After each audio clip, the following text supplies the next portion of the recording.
Oui. Vous êtes prête? Voilà. Ok, merci. Bien, on va commencer.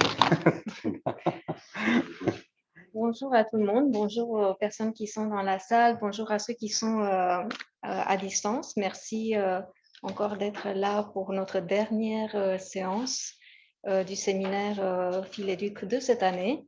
On va recommencer l'année prochaine, promis. Aujourd'hui, on a le plaisir d'accueillir René Guichardon, qui vient de Annemasse et qui va nous parler des cafés philo. Alors, René nous suit depuis plusieurs mois sur le séminaire Philéduc.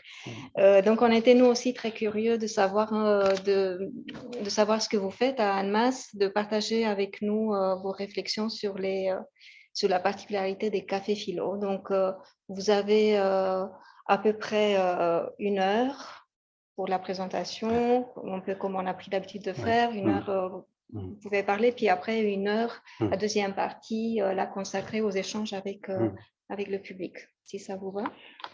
Oui, c'est à vous. Ça va très bien. Donc, je vous remercie de votre invitation. J'imagine pas que je vais présenter pendant 1 heure, mais je vais présenter quelque chose. J'imagine qu'on va brosser assez vite sur ce que je pense que tout le monde connaît, mais c'est ce que je pense et je ne le sais pas. Donc, ce que je vous invite à faire, c'est de prendre des notes sur les questions que vous voudriez poser par rapport à ce que je vous présente. Et puis, qu'on ouvre une bonne partie à l'échange, aux questions qui se posent par rapport à ce que je vous aurais dit. Donc, alors, j'ai un petit plan que je vous présente rapidement. Donc, par rapport aux activités du Café Philo, il y a quoi? Donc, ce qu'on y fait, comment on le fait et les problèmes que ça soulève. Ça me semblait important de souligner ces aspects-là. Donc, on va voir ce que ça recouvre, cette spécification d'animation des cafés philo. Quel usage on fait? Des réflexions qui sont autour, c'est-à-dire de la pédagogie, mais aussi de la philosophie entendue comme discipline académique. Ce que requiert, selon moi, donc c'est toujours marrant de parler selon soi, parce que on peut s'autoriser selon soi, mais à partir de quel ordre de référence, ça pose toujours question. Donc, ce que requiert, donc, selon moi, selon mon expérience, cette disposition d'ouverture à tous dans un lieu public ouvert à tous, à nouveau. Donc, jusqu'où pouvons-nous dire, ça c'est une question aussi qui se pose, c'est-à-dire dans un lieu ouvert comme ça, jusqu'où pouvons-nous dire qu'on s'exerce à une pratique philosophique, hein? Qu'est-ce que ça sous-entend comme pratique et comme philosophie? Et une question subsidiaire, nous verrons si nous y arriverons, mais donc c'est à nouveau une question personnelle, mais que j'ai entendue à plusieurs reprises et que je me pose malgré tout de manière entre guillemets sincère et authentiquement. Si la philosophie se revendique comme formatrice de la pensée critique, comment expliquer que si peu de philosophes se montrent critiques de la gestion des crises aujourd'hui, Covid, guerre russo-ukrainienne, sur fond de crise climatique? Ça pourra presque faire l'échange d'un mini-débat de café philo, si on le souhaite. Donc, alors, peut-être pour signaler, moi, ce qui m'a marqué, on va dire, dans ma pratique des cafés philo, j'ai envie de commencer par les définitions que Michel Tosi en donnait sur l'un de ses sites. Alors, quelques aspects de sa définition. Donc, le café philo est une pratique sociale de la philosophie, et donc c'est ouvert à tous les publics, et ça se passe dans différents lieux publics, c'est-à-dire qu'ils ne sont pas tenus de respecter un cahier des charges comme une université ou une école, etc. Donc, est-ce qu'on peut mettre en plein écran l'affiche là? Non, la diapo. Pour cacher ça? Non, pour qu'on ait un peu plus, en plus grand, on va juste mettre là. Donc ça vous avance. C'est bon pour Du vous? coup, c'est... C'est ça qu'on voit, non? Oui. Est-ce que c'est mieux si c'est affiché comme ça? Mais du coup, pour la D'accord, oui. lecture, est-ce que ça va? Si, pour moi, ça va aller. Ok. Bon, en fait, non, je pense qu'on peut revenir à... En fait, moi non plus, je ne vois pas. Ah oui. Je pense qu'on peut revenir. Je suis désolée. Non, ben Mais du coup... désolé pour ces problèmes pratiques parce qu'on n'a pas eu l'occasion de faire des essais techniques avant. Non, restez comme ça. Je reste comme ça. Coup, oui. Est-ce que c'est bon vous? Est-ce que c'est assez visible l'écriture? Ok. Ouais. Désolée. Non, non, je vous en prie. Mais donc il y a beaucoup de diapositives, mais précisément, on ne va pas toutes les faire parce que ça va trop charger notre pensée. Et comme je disais, il y a certainement beaucoup de choses que vous connaissez déjà. Mais donc, pour m'attarder à l'essentiel, donc par rapport à la définition de Michel Tosi, je note juste quelques éléments et peut-être, enfin, ma clé, enfin, le contenu de la clé, on pourra le mettre à disposition, soit sur votre site ou quoi. Oui, on va mettre la diapositive. Voilà, il n'y a pas de problème pour moi. Donc ce n'est pas un débat, hein, ce n'est pas un débat où on se bat, ce n'est pas un cours, mais c'est un dispositif d'interaction, c'est-à-dire d'échange intersubjectifs. Et comme on le sait, initialement, les cafés philo ont été combattus par les philosophes médiatiques. Je pense Luc Ferry, Marc Sautet, non pas Marc Sautet, quel auteur, mais BHL, enfin Finkielkraut, toutes ces personnes ont critiqué vertement les cafés philo pour dire que c'était des cafés d'échange d'opinion, quoi, en fait. Donc, eux les ont condamnés et la définition de Michel Tosi m'a assez convaincu en ce sens qu'il définit ou qu'il estime que pour être en mesure, pour pratiquer la philosophie, il faut mobiliser des efforts de problématisation, c'est-à-dire on formule les problèmes qui sont posés, des efforts de conceptualisation, c'est-à-dire on définit les termes par lesquels on pense pour au moins parler de la même chose. Et c'est un rapport à l'argumentation, c'est-à-dire la raison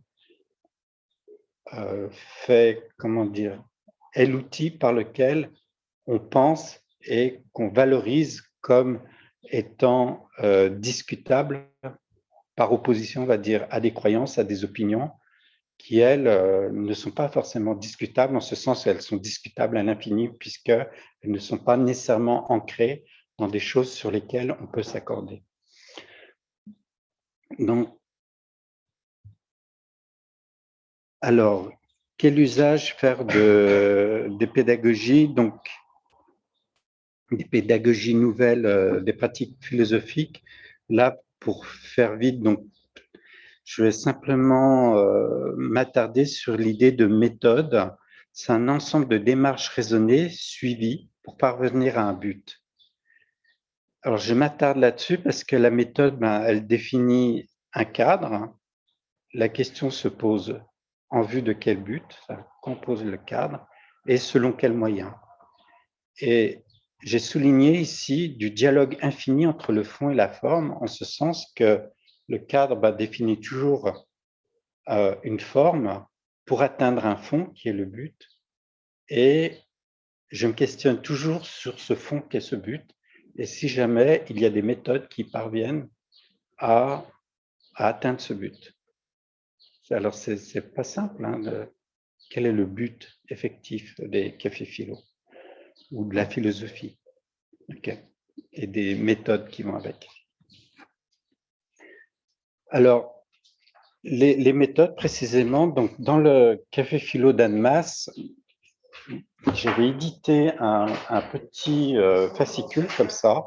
C'est quoi, comment, alors, je ne sais pas si on le voit, mais dans ce fascicule, il y a la charte des cafés philo qui a été pondue il y a J'étais à l'origine du Café Philo, enfin 2 ou 3 ans après, et je m'en suis largement inspiré parce que ça donne les éléments essentiels. Donc, c'est ouvert à tous les publics, sans distinction de conditions sociales, d'origine, d'âge, de niveau d'études et de culture personnelle. Et pour moi, je dirais cette ouverture, ça avait été comme une explosion de sens, en ce sens que il est facile de discuter entre nous quand on partage les mêmes a priori ou la même culture ou les mêmes pratiques. Et c'est une autre difficulté quand on prétend ou quand on souhaite échanger avec toute culture ou toute personne. Et ça pose, j'estime, des problèmes infinis. Donc, dans la charte, il y a des conditions, par exemple le déroulement. D'une manière générale, la discussion se veut philosophique, chaque participant évitant de confondre l'échange à un enrôlement à sa cause, ce qui veut bien dire que, d'une certaine manière, quand on est amené à parler dans un lieu public, dans un lieu ouvert où on est invité à débattre, eh bien, généralement, on est habité de ses propres convictions. Et donc, il y a un effort qui est demandé, c'est de ne pas forcément chercher à convaincre l'autre de nos convictions, mais d'avoir un rapport d'explication à elles. Donc, c'est en soi une prise de distance et on verra que ce n'est pas forcément si facile. Donc, dans cette charte aussi, il y a un but, alors que moi, j'ai reformulé.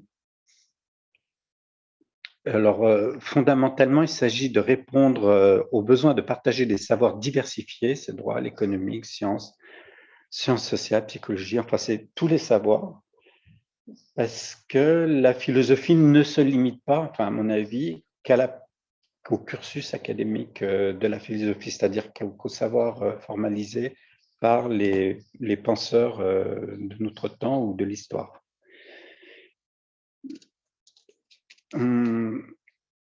Oui, j'ai oublié de dire là, ce que l'on dit, de quoi on s'inspire, fait partie intégrante de la méthode. Pour moi, ça relève de la méthode. Ok, je continue. Donc, ça, je n'ai pas continué, je suis revenu en arrière du but.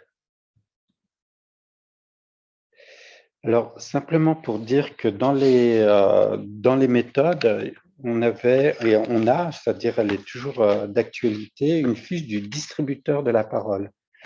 J'ai mis cette fiche, elle vient de Elisabeth Golimpeau, qui est enseignante dans des écoles en Belgique.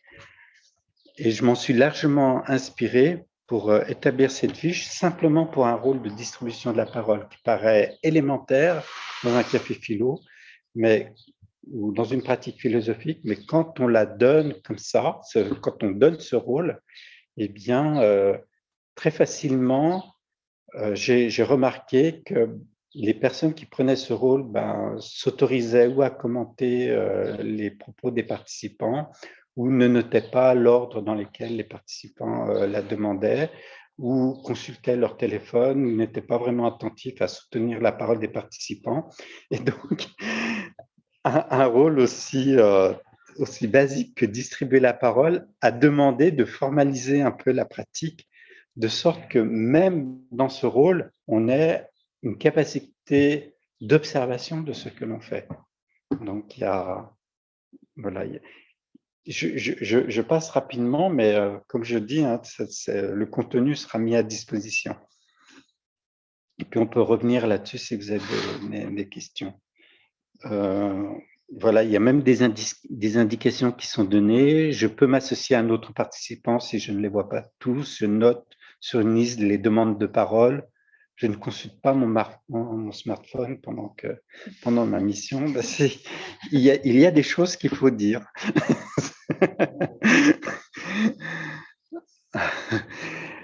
À un moment donné, ça nous avait été inspiré par les séminaires qu'on faisait avec Michel Tosi à Sorèze, une fiche d'évaluation du café philo. Donc où on s'évalue soi-même, on évalue soi-même après un café philo, c'est-à-dire où les participants peuvent nous évaluer. C'est-à-dire, qu'avez-vous pensé de la gestion du débat?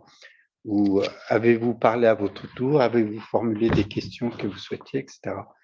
Donc, tout ça pour dire que, d'une certaine manière, on se place à la fois en tant qu'animateur, en tant que, entre guillemets, penseur, sous la critique de tout le monde. C'est-à-dire, tout le monde est encouragé à exercer une capacité critique et pas seulement l'animateur par le fait qu'il, par son statut, quoi, en fait.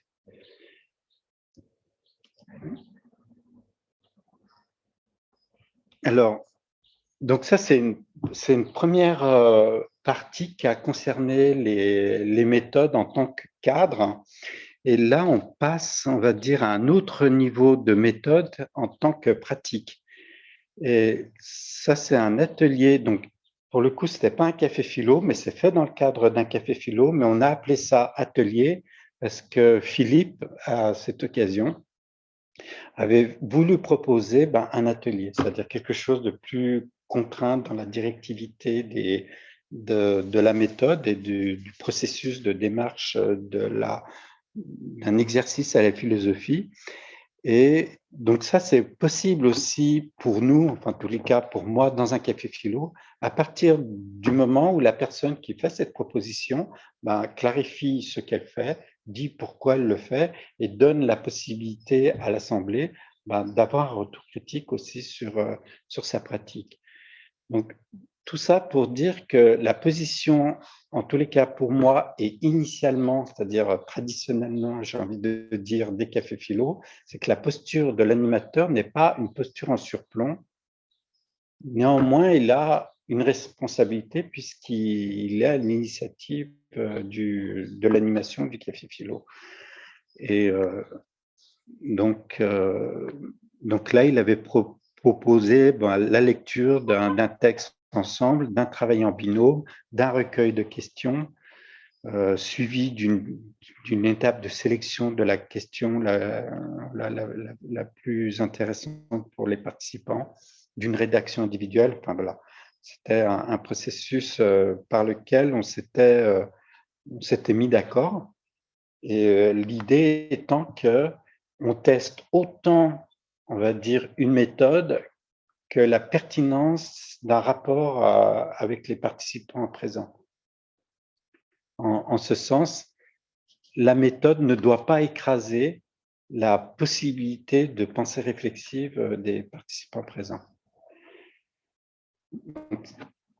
Là, c'est une autre pratique, la pratique de cinéphilo. Et alors, que dire à cette époque, je m'étais mis en accord avec celui qui gérait le ciné-club d'Annemasse pour faire des cinéphilos après les films. Donc, on a fait ça quelque temps et donc simplement pour dire les règles que j'ai proposées à ce moment-là. Donc, après le film, on fait un premier tour de table. On partage les impressions, les scènes qui nous ont touchés, donc comme pour libérer un peu la parole. Dans un second tour de table, on cherche les questions qui se posent d'après ce qui nous a touchés dans le film. Et puis, à partir de là, il y a 3 options. Donc, débattre sur une question en particulier et pour cela la voter, réorganiser les questions, voir si elles ont une trame commune chacune d'elles, ou interagir avec l'ensemble des questions parce qu'on n'arrive pas vraiment à se départager sur une question. Et voilà, pour dire qu'on réinvente à chaque fois la rencontre en fonction de la dynamique interactionnelle du groupe, parce que si vous animez des groupes, c'est en rapport avec des groupes, vous voyez bien que la dynamique n'est jamais la même en fonction de chaque groupe. Et donc, il y a toujours un rapport comme ça de co-construction qui se fait pour précisément ne pas être dans un rapport, entre guillemets, surplombant ou, j'allais dire autoritaire. Je ne sais pas si ça veut dire ça. Donc, là, à nouveau, je crois que ce sera la dernière par rapport à la diversité des pratiques. Il y a une pratique que moi j'ai assez bien aimée, c'est de s'inspirer d'une citation. Ça, c'est de l'usage des textes, des citations d'auteurs. Et la particularité non pas de l'extrait, mais de cette édition qui est la philosophie par les citations chez Ellipse, c'est que leurs livres sont très bien organisés, en ce sens que ce ne sont pas forcément des citations faciles, mais elles sont organisées selon, on va dire, la perspective philosophique de l'auteur, selon son schéma philosophique, selon ses grandes idées. Et il y a donc là, par exemple, cette citation, l'enfer, c'est les autres de Jean-Paul Sartre. L'idée y est écrite, c'est-à-dire que voulait dire l'auteur derrière cette citation, et elle est contextualisée. Donc parfois on partait avec un texte comme ça, et la question se pose, donc dans un café philo, est-ce qu'à ce moment-là on enseigne de la philosophie? Donc moi, ce que j'ai remarqué, c'est que comme dans notre café philo, en tous les cas, en masse, on ne prend pas l'habitude, entre guillemets, d'avoir une posture d'enseignant, et que les gens ne connaissent pas forcément le fond du texte, c'est qu'ils oublient tout ça. C'est-à-dire, même s'ils l'ont lu, ils l'oublient. Et donc, avec quoi on part, ben, c'est comment on reçoit la chose en premier lieu. Et malgré tout, le fait d'avoir donné une structure comme ça, sans la poser, elle permet d'y revenir et de guider un peu, enfin de guider, je dirais de contraindre la pensée du moment au texte, et très souvent de donner plus de recul, ou alors, si c'est le texte qui, entre guillemets, n'était pas suffisamment pertinent, bah, d'aller vers plus de recul par rapport aux préoccupations ou par rapport aux questions que se posaient les participants. Donc il y a un double effet comme ça. Tout va bien jusqu'à présent? Oui, très bien. On continue. Alors, donc là, c'est une première pause. Donc, on a fait le tour des méthodes, enfin pour moi. Et aujourd'hui, alors ça veut dire quoi aujourd'hui? Ça veut dire,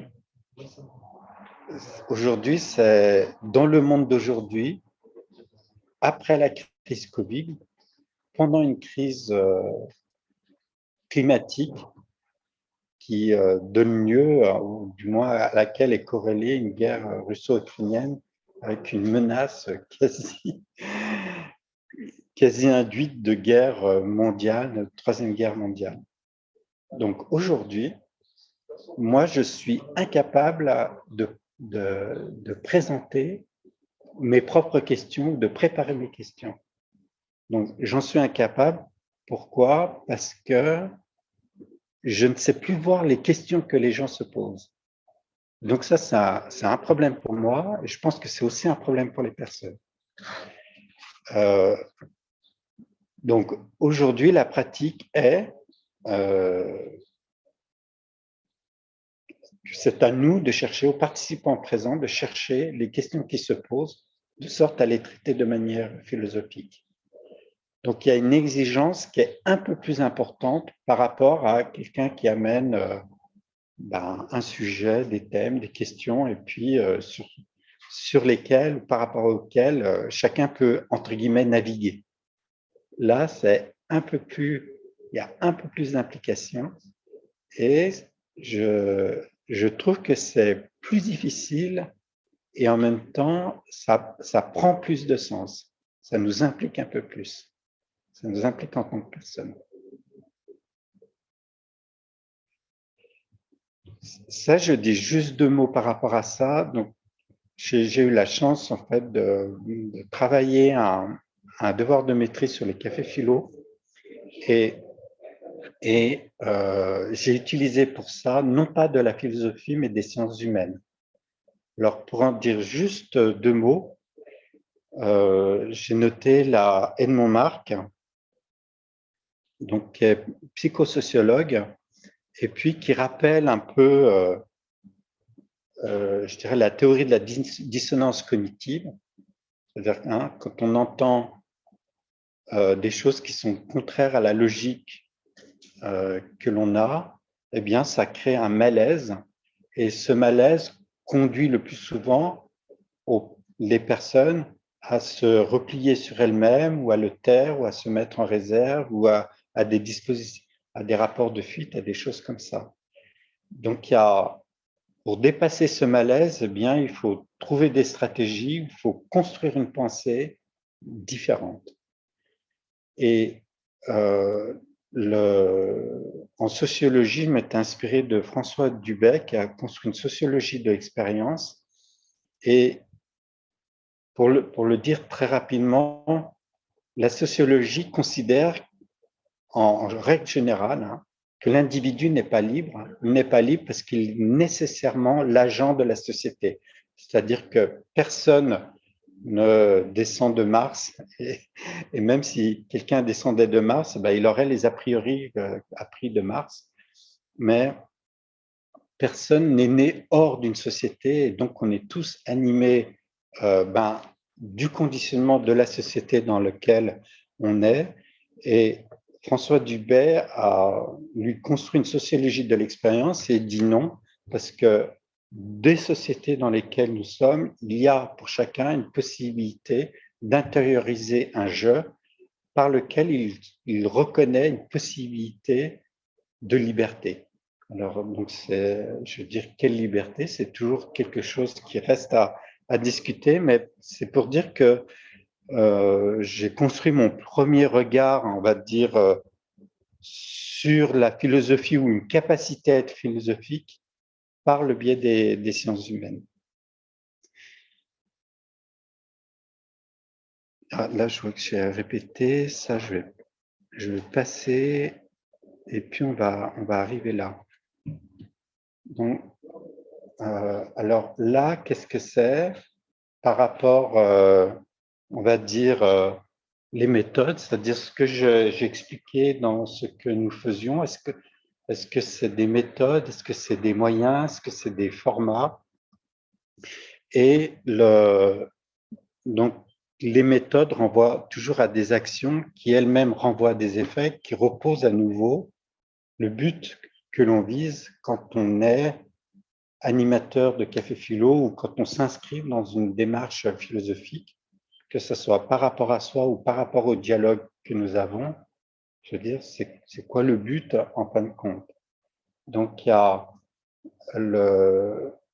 d'une certaine manière, en tant qu'être réflexif, on a généralement une capacité de prise de conscience des effets qu'on crée chez les autres. Normalement, on a ça.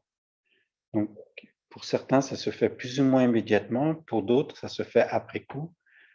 Pour d'autres encore, il y a une pensée réflexive qui se construit à partir de là, mais moi, j'ai remarqué qu'il y avait un peu de tout.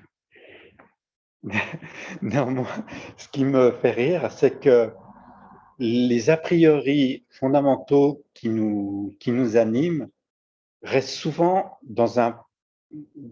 je dirais, dans un point mort ou un point aveugle. On n'est pas forcément immédiatement conscient de l'allant dans lequel on est.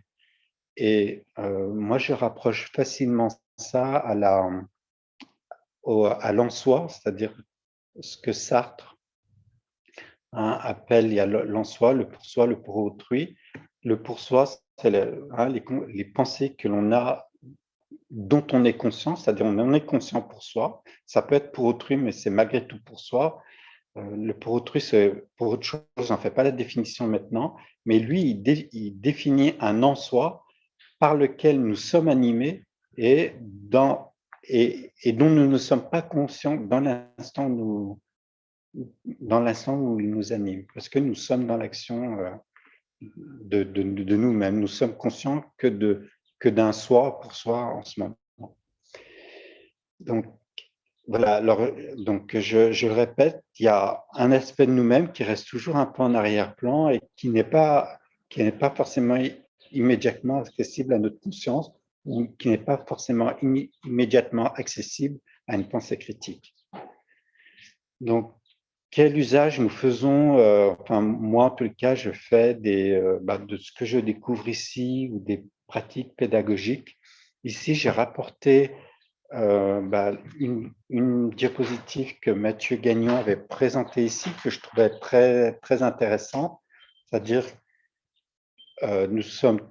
nos pensées sont nécessairement accompagnées de présupposés, c'est-à-dire elles impliquent d'autres pensées en arrière-plan, et il faisait cette invitation, quand il y a des présupposés qui sont émis dans un café philo ou ailleurs, de rechercher à le dégager. Alors, juste pour prendre le premier exemple, parce que je pense que c'est connu, quand quelqu'un dit qu'il s'agit d'un très bon film parce que Brad Pitt est l'acteur principal, donc on fait immédiatement le lien entre bon film et le fait qu'on apprécie l'acteur. Donc, ce qui ne veut pas dire que tous les films sont bons où Brad Pitt a joué. Et donc, l'animateur, à ce moment-là, peut poser la question, les films dont Brad Pitt est l'acteur principal, sont-ils bons? On peut l'inverser comme ça pour se rendre compte du rapport qu'on fait entre dire quand Brad Pitt joue, les films sont bons, mais c'est toujours le cas. Alors, juste pour parler aussi d'une autre référence par rapport aux pédagogies, j'avais apprécié, moi, ce livre parce que donc c'est sous la direction de Michel Tosi et il y a différentes manières, différents angles, justement, des pratiques qui sont abordées. Et on sait que Gaël Jean-Marc de la Belgique accentue surtout dans les animations de ces ateliers ou de café philo sur la problématisation, c'est-à-dire pour rechercher les problèmes que ça pose.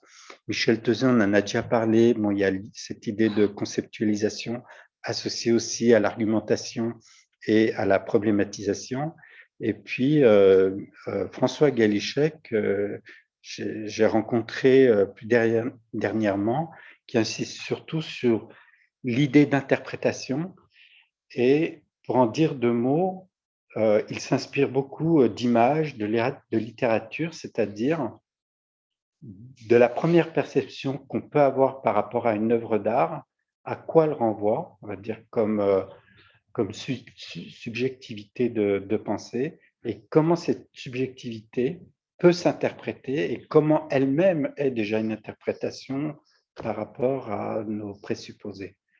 Donc, ce sont des angles d'entrée et donc moi, personnellement, je trouve que tout est intéressant et probablement la question que je me pose derrière la diversité à la fois des pratiques et des méthodes, c'est jusqu'à quel point permettent-elles d'accompagner jusqu'au, entre guillemets, but de la philosophie, qui est le développement de cette capacité critique, qui est ce regard qu'on peut avoir avec distance donc, par rapport à soi, par rapport à la vie, et jusqu'à quel point précisément la culture de ce regard est une déconnexion ou au contraire une connexion au monde, aux autres, à autrui.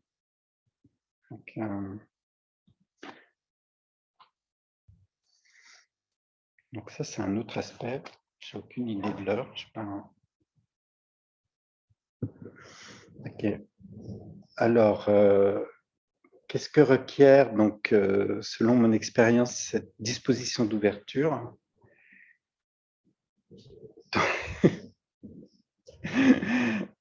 Donc, je ne sais pas, vous avez certainement participé à des brainstorming où normalement on échange des pensées comme ça. Donc, est-ce que le café philo doit être un brainstorming? Normalement, non, parce qu'on ne pose pas forcément de problème, ce n'est pas forcément structurant. Mais est-ce qu'on peut l'éviter? Moi, c'est des questions que je me pose parce que je n'essaye pas vraiment de l'éviter, mais j'avoue que ces questions sont un peu nouvelles pour moi. en ce sens où j'ai, on va dire jusqu'à présent, parce que ça commence à être moins le cas, j'ai une telle, je rechigne à inhiber la parole d'autrui, et donc j'ai un rapport, on va dire, plutôt empathique et écoutant, mais j'avoue qui me fait du tort, parce que quand on adopte cette position, les, entre guillemets, les gens se sentent facilement tout, se sentent libres et tout permis. Ça me fait rire parce que dans un café philo, c'est un peu la particularité, quoi. Tout le monde peut venir et donc où est-ce qu'on met les curseurs et où est-ce que les gens acceptent une posture réflexive. Et s'ils l'acceptent, est-ce qu'ils vont accepter qu'elle vienne de moi? Et généralement, ça c'est quelque chose qu'on voit dans tout groupe, c'est-à-dire dès qu'une personne anime un groupe, elle devient facilement la cible d'attaque, quoi, en fait, parce que parce que ça incite dans un café philo, mais je crois que partout ailleurs, quoi. Enfin bon. Alors, donc là, qu'est-ce qui se passe dans un groupe comme ça où l'animateur refuse d'avoir une position d'autorité, mais en même temps est investi de responsabilité? Ça crée une situation de chaos, parce que fondamentalement, aucun groupe, enfin à mon avis, peut rester longtemps sans un rapport à quelque chose qui fasse règle. Et la règle, si elle n'est pas bien pensée, si elle n'est pas bien intériorisée, elle est perçue comme une autorité qui nous entrave.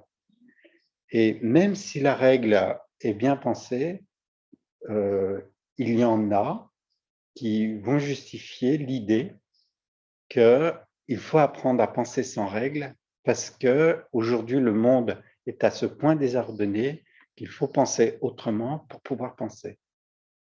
Donc ça pose vraiment, enfin moi je trouve que ça pose des problèmes exigeants et que ça suppose qu'on ait une sorte de juste appréciation des règles à minima, des règles possibles, de sorte à ce qu'il y ait quelque chose de structurant qui se fasse à la fois dans les cafés philo et pour chacun des participants. Donc moi, je crois que j'ai presque terminé, où je vais peut-être passer à une dernière diapositive, j'en ai encore plein en réserve. Ok, on peut commencer à discuter et puis éventuellement revenir sur d'autres aspects. Je passe cette dernière diapositive parce que c'est une citation de John Dewey, donc un philosophe issu du mouvement pragmatisme. C'est une petite citation. Donc, l'amitié n'est pas la cause par laquelle on élabore des dispositifs qui servent les intérêts communs d'unités différentes, mais le résultat de tels dispositifs. Alors, c'est compliqué. Je ne sais pas si c'est compliqué, mais juste pour en dire deux mots, généralement, on pense les choses de sorte à, on fait une réunion pour socialiser, pour se connaître, pour faire des cafés philo. Mais ce n'est pas ce qu'il dit. Il dit, c'est pas comme ça que ça se passe. Il dit qu'il y a préalablement ou un besoin d'amitié, on va dire une socialisation préexistante, et c'est parce qu'il y a une socialisation préexistante que nous créons des structures qui permettent à l'amitié de s'y exprimer.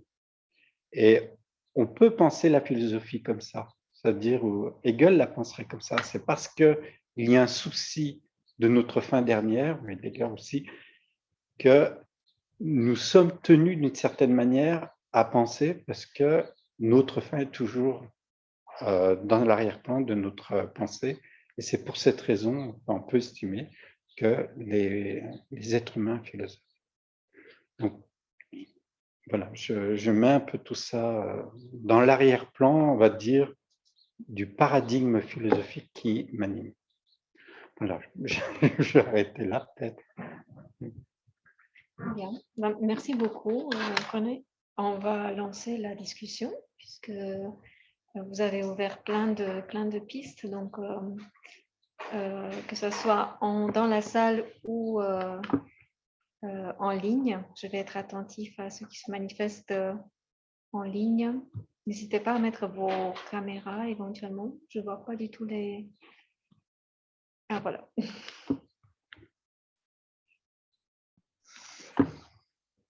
Questions, réactions? Moi, je suis d'accord avec ce que vous avez dit. Hélène, juste, je vérifie. Est-ce que vous entendez les personnes qui parlent dans la salle? Non, pas pour le moment. C'est ça, non? Je vais m'approcher. Je vais m'approcher avec vous. Ah, non. Vas-y. Moi, je vous remercie pour votre présentation et je suis assez d'accord avec ce que vous dites et la référence auquel vous avez porté attention. Et il y a quelque chose qui m'interpelle et j'aimerais bien avoir votre avis, puisque vous avez laissé plein de questions en suspens. Et c'est quand vous dites que l'expérience personnelle ne produit-elle que des opinions, ça m'intéresse de réfléchir à ça, parce que quand on anime un débat philo, en fait, à quelle voilà, la frontière je trouve qu'elle est pertinente, cette question, et notamment parce que moi je travaille avec des enfants, et qu'avec les enfants, voilà, on a besoin de construire tout le chemin de problématisation, de conceptualisation. Et voilà, encore ce matin, j'en ai eu l'expérience, et je me dis, mais comment moi, voilà, qu'est-ce qu'on peut faire, voilà, où est la limite, comment la cerner, comment eux leur faire prendre conscience. Mais je pense que ce que j'observe chez des enfants, c'est valable chez des adultes aussi. Donc, des adultes qui auraient peut-être pas, qui restent sur des opinions et qui n'ont peut-être pas construit un bagage. Moi, je pense les enfants futurs adultes, et je me dis que c'est là qu'il faut les aider à construire aussi. Donc, je ne sais pas si c'est clair. Oui, non, ça m'interroge vraiment, ça, et j'aimerais bien avoir des avis. Merci, Hélène. Si quelqu'un veut donner un avis, moi après je veux bien donner le mien, mais c'est possible aussi. Si vous voulez donner un avis. Je compte sur vous. Donc, pour avoir travaillé avec des enfants, je sais que là, à la différence des adultes, j'ai une écoute, je dirais, plus empathique, en ce sens que l'enfant, le plus souvent, reste encore souple dans la possibilité d'écoute, dans son attention, et je l'invite à clarifier, et c'est-à-dire qu'est-ce qu'il veut dire ou qu'est-ce qu'il pense. Et là, je dirais les questions liées aux présupposés, ça me paraît assez important. Et ce qui me paraît important, c'est de mettre ce que dit un enfant en valeur, de le reformuler et puis de voir si d'autres pensent, comment d'autres reçoivent ça. C'est-à-dire de tenter de faire que les enfants activent, on va dire, le registre du dialogue par eux-mêmes et avec les autres. Et soit je l'incarne parce que je suis le responsable et j'essaie de faire en sorte que ça se passe, soit je le fais faire par les autres élèves. Mais pour apporter c'est pas un autre regard, mais une situation d'exemple que je trouve délicate, c'est quand les enfants amènent des situations personnelles, et ils le font très facilement, notamment quand on commence les premiers ateliers philo, ils vont dire des choses personnelles et qui sont presque graves. Donc là, il y a quelque chose de délicat à gérer, parce que vont faire les autres enfants de ce qui est dit? Et donc, il ne faut pas que ça se retourne contre celui qui parle. Et comment accueillir malgré tout cette parole de sorte à ce que ça ne conduise pas à un refoulement trop violent aussi. Donc, moi, À franchement parler, je n'ai pas de réponse toute faite. Mais il y a ce rapport entre une écoute empathique et le réflexif, et puis le rapport aux autres qui doit être pensé. Je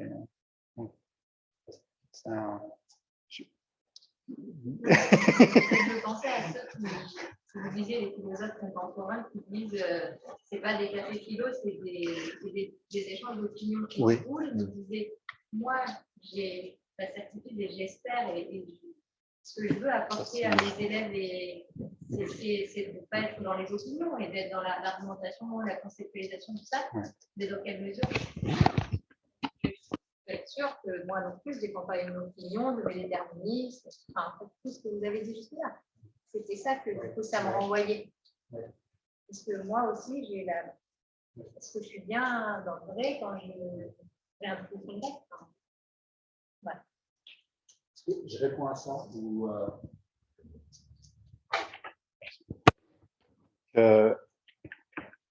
donc, non, votre question est très importante parce qu'on répond toujours à partir de préjugés. Et donc, moi, ce qui me paraît important, c'est soit au moins pour soi d'être averti de cela. Et j'ai pensé à des diapos sur comment dire, les théories de la pensée, c'est-à-dire comment la pensée construit son argumentation, on y viendra. Et l'autre chose, c'est comment on pense la hiérarchie des préjugés. Il y a des préjugés immédiats, le film est bon parce que c'est rapide.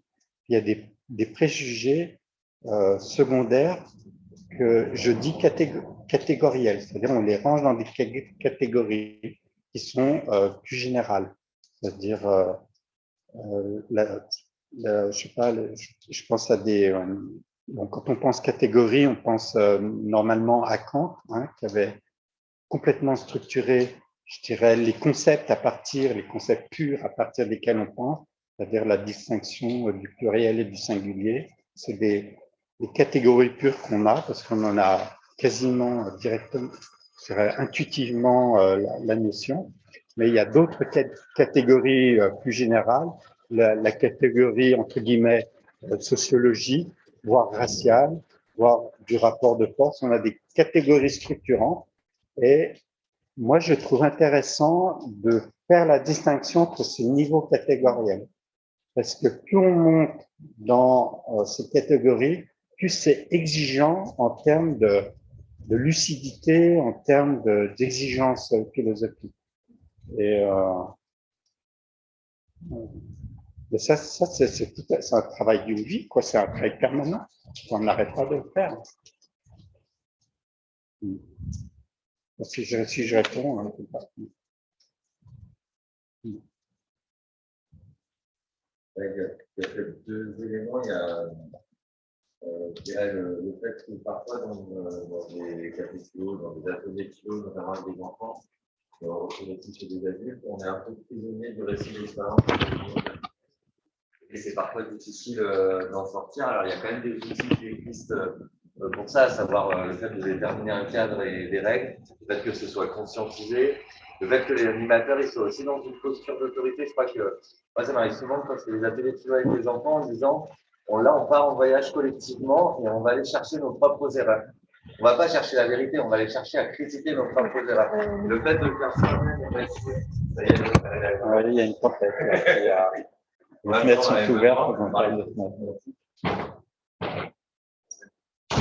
Ouais, le fait de vraiment que ce soit assumé comme un voyage, un peu une maïotique sympathique collective. Je ne sais pas si les gens disent un peu de... Ouais. Voilà, donc il y a cette idée, et souvent, moi, ce que je fais avec les règles, c'est que je mets clairement que dans la règle, ce qu'on est là pour faire ensemble, c'est de réfléchir collectivement à des questions qu'on partage et pas simplement de raconter son histoire à soi. Le fait qu'on signe les règles avec le groupe d'enfants, que l'animateur signe également les règles, je le fais aussi avec des adultes, hein, ça marche plutôt bien en outil un peu concret. Et il y a un truc que je reprends aussi beaucoup, c'est, je sais pas si alors, il y a l'impératif catégorique ancien qui dit agit toujours de telle sorte que la maxime de ton action puisse être érigée en loi universelle de la nature. je le reprends de façon plus simple, mais sous le coup de la parole, en disant, quand on est dans l'atelier philo, on est là pour faire un peu comme ce que Kant disait, mais pas pour agir, pour penser. On doit toujours penser de telle sorte à ce qu'on cherche quelque chose que tout le monde pourrait penser dans le monde, une pensée universelle. Et du coup, voilà, souvent, ce que je travaille avec mes groupes avant, c'est quoi une question philo? Ça veut dire quoi universel? Ça veut dire quoi atemporel? Et le fait d'être dans cette dynamique-là, ça produit cet effet, mais jamais en une séance, hein, ça met toujours du temps à s'instaurer, cet effet où, à un moment, le récit d'expérience, il vient comme exemple d'une idée et non plus comme point de départ dans lequel je suis enfermé. Voilà, et c'est vraiment un travail qui se fait sur long terme. C'est pour ça que les ateliers philo one-shot, je pense que c'est une difficulté que vous devez rencontrer, notamment avec Café Philo Adulte. On n'a qu'une seule séance. On a moins le temps de mettre en place ce type de dispositif-là. Et du coup, c'est une difficulté qui peut apparaître. Je crois que j'ai tout dit. Vous aviez raison aussi, le récit d'expérience, il peut conduire à des situations où ça fait remonter des choses graves. Le cas typique, c'est le harcèlement. C'est un truc qu'on nous demande partout dans les écoles aujourd'hui. On fait des ateliers philo sur le harcèlement. Effectivement, il ne faut pas rester enfermé dans la situation parce que c'est difficile à entendre pour les autres. Ça peut être difficile pour la personne. Et en même temps, il faut être sur le recueil de la parole. Et pareil, il y a un outil pratique, c'est de dire, est-ce qu'on peut reprendre un petit temps juste tous les deux, mais après l'atelier philo. Voilà. Pour éviter cette espèce de malaise où tout tourne autour de ça. Moi, j'ai eu un atelier philo où tout le monde s'est mis à pleurer. C'est l'enfer. Voilà. Et puis, ça racontait chacun son histoire de harcèlement. Voilà. L'idée de sortir de ça, c'est OK, ça a été entendu, j'ai recueilli ta parole, mais elle sera traitée dans un autre cadre. Parce que ce cadre-là, là, le cadre de l'atelier philo, il ne correspond pas. Voilà, enfin, c'est des pistes. Et effectivement, on est tous plein de préjugés et de déterminisme. Et à chaque fois qu'on en sort un, moi, j'invite les animateurs d'atelier philo, c'est de le mettre à jour en disant oh, je suis désolé, là, ce que je viens de dire, je l'ai dit à cause de ça. J'en ai fait un sur de la politique dernièrement et je me suis retrouvé à défendre, mon père est ouvrier, à défendre une posture de fils d'ouvrier, voilà, positionné politiquement. Et s'il faut s'en rendre compte, il faut travailler sur soi-même et dire attendez, arrêtez tout, je suis désolé, j'ai fait une erreur. Et on le met à jour et puis ça invite du coup les autres participants à être aussi dans cette posture-là. Voilà. Comme dans une sorte d'exemplarité Ouais, c'est vraiment ça. qui peut donner le modèle aux autres de faire pareil. C'est un peu dans ce sens. C'est une exemplarité de la faiblesse assumée, ouais, je dirais. Ouais, je pense que c'est une faiblesse. Ouais, je pense que ça rejoint un peu il y a une distinction entre l'expérience et l'opinion ou la vie politique. Tout ça. Il y a un moment où l'expérience, elle déborde tout ça. Tu vois. Enfin, moi, je vois vraiment comme ça par rapport à ce que tu viens de dire. C'est ton expérience, ta propre expérience, à partir de laquelle tu as peut-être effectivement construit une opinion politique, l'engagement, tout ça. Mais après, dans ton propos à ce moment-là, avec ces gens-là, ça a influencé sur ton propos. Mais je pense qu'à la base, vraiment la base, c'est vraiment l'expérience qui ressort. Et ça, c'est au niveau de. C'est ça, je pense qu'il faut préserver, accueillir. Après, l'opinion qui s'est construite par rapport à ça, ça reste une opinion, ça reste critiquable. Effectivement, nous-mêmes, en tant qu'animateurs, animatrices, on est exactement à la même enseigne que les autres participants. Et c'est bien, évidemment, d'avoir cette réflexivité, de dire, là, il y a quelque chose. Et d'ailleurs, de demander aux autres, est-ce que vous n'avez pas, selon vous, il n'y aurait pas un petit travail à faire là-dessus, si vous voulez. Mais ouais, moi, je veux vraiment garder l'expérience, vraiment, l'expérience individuelle. Pour moi, c'est vraiment la chose la plus riche qui est partagée dans les cafés, dans les discussions philo. C'est vraiment à partir de ça qu'il faut se nourrir et travailler. Quoi. Peut-être je pose juste une question parce que je vais vous demander Juste deux questions, même si vous ne répondez pas immédiatement, mais parce que je vois qu'il y a une autre main qui se lève, c'est-à-dire quel âge ont les enfants auxquels vous vous adressez? Ça, c'est une question. Et quand je veux dire, il y a une situation plutôt émotionnelle qui émerge, donc moi, je trouve très intéressant que vous signaliez la possibilité d'en parler dans un autre format, parce que ça peut clarifier ce qui est de l'ordre du privé ou de l'émotif et ce qui est de l'ordre du réflexif. Toute ma question, c'est est-ce que ça a été fait? Est-ce que voilà, donc c'est aussi pris en charge. Donc voilà, très bien. Non, oui, mais après, si vous voulez justement réagir et puis. Juste sur ce point-là,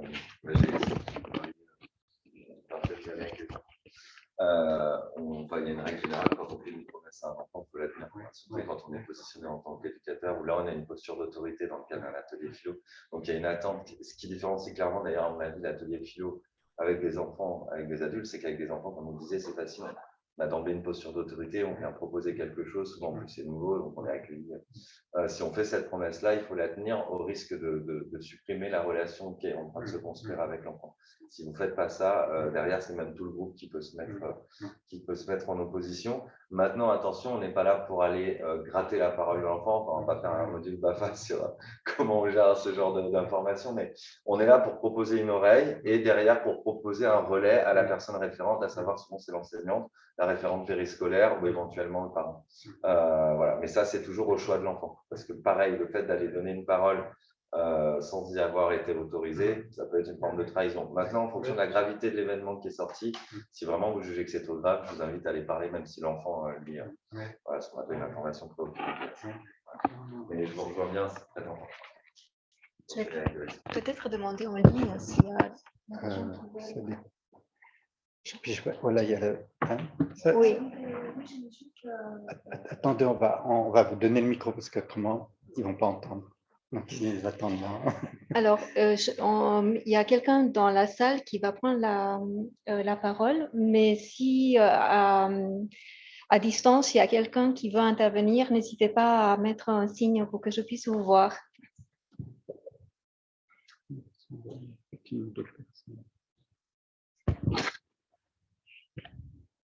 Peut-être il faut s'approcher un peu, ou je ne sais pas, ou parler fort. Je ne pense pas que ça va jusqu'à là. Oui. Je voulais réagir sur les émotions et en lien avec ce que vous disiez à un moment au début, quand vous disiez que justement le fait vous demandiez pourquoi les philosophes étaient si peu critiques finalement par rapport aux grands problèmes de société et vous avez évoqué un changement climatique. Et donc, je pense personnellement que justement, on devrait peut-être aller dans le sens de l'émotion et non pas la reculer. C'est-à-dire que peut-être que c'est une chance que certains expriment des émotions, que ça libère justement les émotions des autres et que il ne faut pas nous enfermer dans des histoires d'opinion et de pensée élaborées, mais à un moment donné, l'émotion va nous aider peut-être à parler des vrais sujets. Et ensuite, on pourra construire une pensée collective, une émotion collective finalement. Donc, il y a l'émotion qui est d'ordre individuel, mais il y a aussi l'émotion collective. Et c'est celle-ci qui nous manque peut-être pour aborder les problèmes courageusement. Voilà, c'était juste une remarque. Alors, je peux vous poser deux questions, c'est-à-dire, est-ce que vous parlez en tant que pratiquant d'animation de café philo? En fait, moi, je vais le faire d'atelier l'année prochaine. Et dans l'idée, justement, peut-être d'imaginer un atelier philo pour peut-être un public jeune, sur justement ce problème d'effondrement du vivant. Donc là, je m'adresse à tout le monde. Je pense que c'est bon. Il faudrait demander à ceux qui sont à distance. Que Est-ce tout que le vous monde entendez entend. bien? Non, pas trop. C'est bien parce que je fais animatrice. Il y a quelqu'un qui a envie de déplacer. Ah oui. Ah. Non, mais c'est bon, c'est bon. Ouais. Donc, C'est déjà pas mal.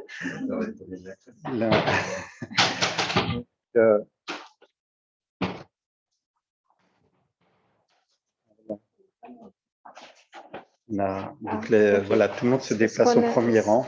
Oui, tout le monde se déplace au premier rang. Donc du coup, ils vont être plus proches. Voilà. Et ça va être peut-être plus facile pour eux aussi d'entendre. Un peu comme l'école des femmes, tout le monde est donc, alors, merci pour cette proposition, mais précisément, j'ai envie de la reposer à chacun, c'est-à-dire du rapport, du lien entre les affects, les émotions et la pensée. C'est-à-dire, faut-il penser avec ses émotions ou est-ce que l'émotion empêche de penser ou que fait-on de l'émotion voilà, par rapport à la prise de distance, par rapport à la pensée philosophique. Je ne sais pas si... je sais pas si vous avez... Je vous prends à froid comme ça. Mais... Peut-être juste pour compléter oui, ce que vous dites, René, et puis faire le lien avec ce que Elisabeth a apporté. Je pense qu'il y a cette question de penser avec les émotions se pose davantage lorsqu'on va traiter des sujets vifs, comme on avait dit tout à l'heure, puisqu'il s'agissait de l'environnement ou d'autres choses. Est-ce que c'est vrai que la question se pose principalement pour les sujets vifs ou est-ce que la question des émotions, bien sûr, elle est très importante, mais en quoi elle serait plus importante sur des questions vives que sur des questions froides? Voilà, si on le reformulait, je me permets à nouveau, c'est-à-dire, est-ce qu'on ne philosophe pas mieux quand on est apaisé avec ses émotions? Au contraire, voilà, je veux dire, est-ce que la philosophie qu'on va développer est fonction d'une émotion qui nous habite? Sur cette... Là, sur le sujet que j'évoque, l'émotion, elle est au-delà de l'imaginable. Donc, on est dans un blocage sociétal quand même. Hein. Donc, il va bien falloir quand même mettre des mots sur ces émotions, en passer par là, en particulier pour les enfants qui sont en déni, enfin, qui sont dans l'émotion. Donc, et il faut bien quand même, à un moment, travailler justement sur ces émotions avant de pouvoir s'apaiser. Est-ce qu'à distance, vous suivez notre discussion sur les émotions et vous avez envie d'intervenir? Moi,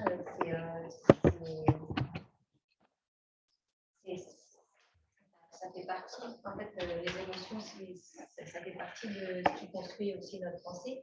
Mais moi, je rejoindrais plutôt l'idée qu'il faut être apaisé. En fait, les émotions, c'est une réaction, en fait, c'est un indicateur. Donc, on ne peut pas l'empêcher de survenir, mais il faut peut-être la comprendre. Mais ça se fait peut-être en plusieurs temps et dire, bah, là, je suis très énervée, donc mon opinion, elle est comme ça. Et demain, quand j'aurai dormi, bah, mon opinion, elle se transforme. Et en fait, avoir la conscience de ça. Donc oui, il faut déjà savoir la repérer et pouvoir la verbaliser en tant que telle. Et après, avoir conscience que ce qu'on pensait la veille avec cette émotion-là, ça peut être transformé le lendemain et sur n'importe quel sujet, qu'il soit brûlant ou non. Bon. Donc, vous hochez de la tête pour dire qu'il y a un accord, hein, il me semble. Enfin, il y a. Tu n'as pas hoché la tête. Ça ne veut pas dire qu'il n'y a pas d'accord ou d'accord. Parce que je suis détachée de l'émotion qui me fait dire que je suis d'accord. Pas plus fort. Je Voilà. voudrais dire que je rejoins ce que vous dites, c'est que si je ressens un émotionnel important, je préfère ne pas prendre la parole. J'attends que ça se calme pour pouvoir être plus claire dans ce que je pense, ce que je suis et ce que j'ai.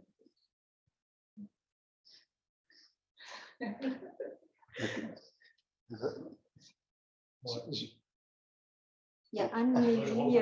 C'est pour rebondir. Oui, vas-y, rebondis. Après, vous, c'est comme ça. Après, moi, j'étais avec des participants qui, justement, ont gardé leur émotion sur le moment.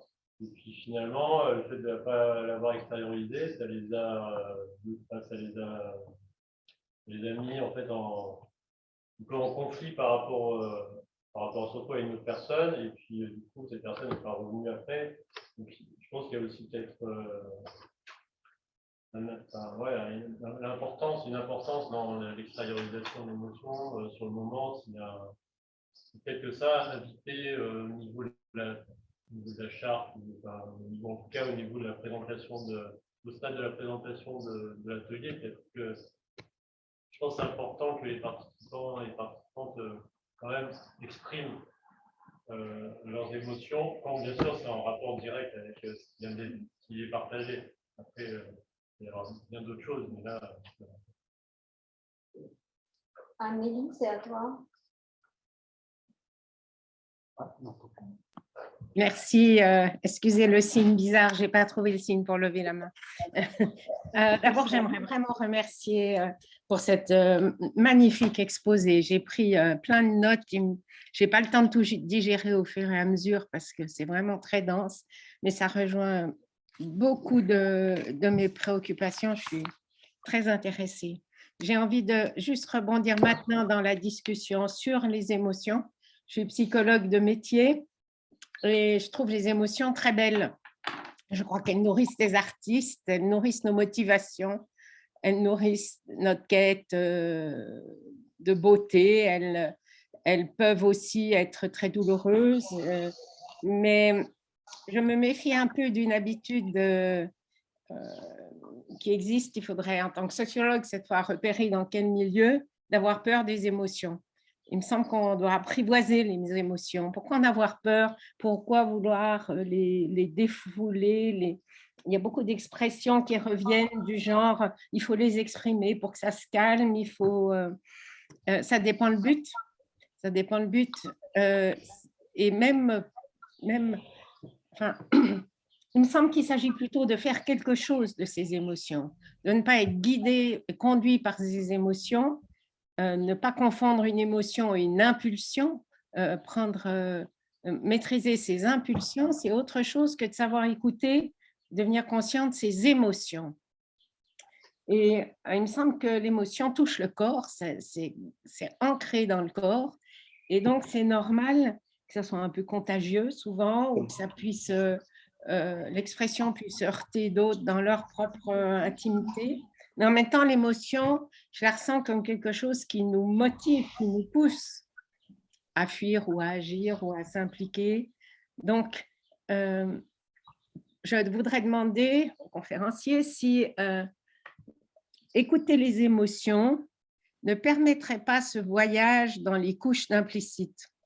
C'est-à-dire qu'en étant plus à l'écoute de nos émotions et de l'émotion de l'autre, est-ce qu'on n'arriverait pas à peut-être à les utiliser, bien sûr il faut faire aller le cognitif aussi, hein, mais à les utiliser pour ressentir l'implicite qu'on a d'ailleurs plus ou moins inconsciemment et involontairement collé à cela, ou au contraire dans lequel c'est ancré, puis les implicites des implicites derrière. Il y a des couches d'émotions comme il y a des couches d'implicites. En fait, je pense que les implicites ont beaucoup d'émotions attachées. Voilà, ce serait ma question pour le conférencier. Oui, non, je vous remercie pour cette question parce qu'il me semble qu'elle est tout à fait pertinente par rapport au problème soulevé. C'est-à-dire, vous me corrigerez si je vous reformule mal, mais donc pour vous, c'est Elisabeth, c'est ça? Donc, il faut intégrer l'émotion parce que si on ne l'intègre pas, on ne va pas atteindre à une pensée philosophique parce que l'émotion est là. Il y a l'idée que c'est un autre temps pour l'émotion. Il y a le temps pour soi. Si on est trop près des émotions, on n'a pas la sérénité pour penser. Et donc, la question que vous soulevez, c'est les implicites qu'il y a qui accompagnent nos émotions. Et donc, tout ça, ça pose la question du dialogue qu'on a avec soi-même, soit avec ses pensées, la réflexivité, soit avec l'écoute de nos émotions. Et pour le dire comme ça, peut-être vous seriez d'accord, un des premiers langages de l'émotion, ça a été un peu dit par Anneli, il y a un rapport à l'imaginaire, il y a un rapport au rêve, il y a un rapport à l'évocation symbolique. Et cette évocation-là, est-ce qu'elle peut prendre le pas sur la philosophie, ou est-ce, je crois qu'on sera d'accord pour dire que ce n'est pas encore de la philosophie, mais quelque chose qui sort comme ça. Et donc, alors, j'ai envie je vais vous montrer deux textes. Alors, du coup, il faut que je revienne au partage d'écran. Alors, partager l'écran. Donc, c'est là. Pourquoi j'ai ça? Je ne sais pas. Bon, là, oui. Alors, deux textes. Il y en a un je vais prendre celui-là. Donc, c'est John Dewey à nouveau. Et là, c'est dans le livre qui s'appelle « Le public et ses problèmes ». Et je vous présente ce texte parce qu'il dit une autre manière de penser le rapport à l'autorité. Alors, les hommes qui ont vécu en troupeau développent un attachement à la horde dont ils ont pris l'habitude. Les enfants qui ont forcément vécu dans la dépendance développent des habitudes de dépendance et de suggestion. Le complexe d'infériorité est socialement acquis et d'instinct, d'ostentation et de domination n'en est que l'autre, et l'instinct d'ostentation et de domination n'en est que l'autre face. Donc, je trouve intéressant de situer le rapport d'autorité de cette manière, dans cette logique-là, et pas nécessairement dans une logique freudienne, c'est-à-dire il situe le principe d'autorité comme un acquis, et ce qui peut poser la question, si les enfants sont élevés sans autorité, est-ce qu'ils vont quand même se soumettre ou pas se soumettre? Quelle va être leur référence pour que quelque chose fasse autorité pour eux? Donc ça, c'est une réponse indirecte et une réponse un peu plus, entre guillemets, philosophique. Vous verrez si ça répond en partie à votre question. Ça, c'est Gilles Deleuze dans Pourparler. Le concept, pure abstraction, hein, comporte deux autres dimensions, celle du percept et de l'affect. Les percepts ne sont pas des perceptions, ce sont des paquets de sensations. Hein, c'est l'immédiat tel qu'il se présente à nous. Les affects ne sont pas des sentiments, ce sont des devenirs. Donc ça c'est peut-être ce que Anne-Élie disait, c'est-à-dire qu'il y a un processus du devenir de nos émotions. Alors, est-ce que ce processus du devenir est précisément en lien avec l'évolution de nos concepts ou de la philosophie qui sous-tend nos attitudes ou ce qu'on veut défendre, ou est-ce que c'est déconnecté? Donc, je trouve que ça pose cette question-là. Je ne sais pas si c'est comme ça que j'interprète.